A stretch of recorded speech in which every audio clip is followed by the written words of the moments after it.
ஆமாம் ஆமாம் அங்கே இருக்கு.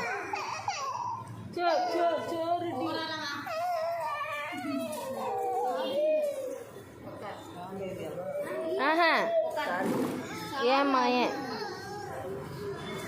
சாது அருண்குமார் ஏப்பா ஏன் இவ்வளோ வழுத டேங்க அப்பா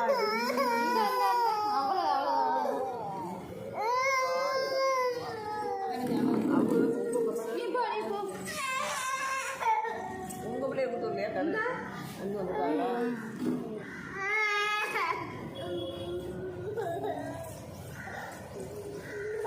நல்லாக்கா சாரு குட்டி நல்லா இருக்கா நல்லா இருக்கா நல்லாக்கா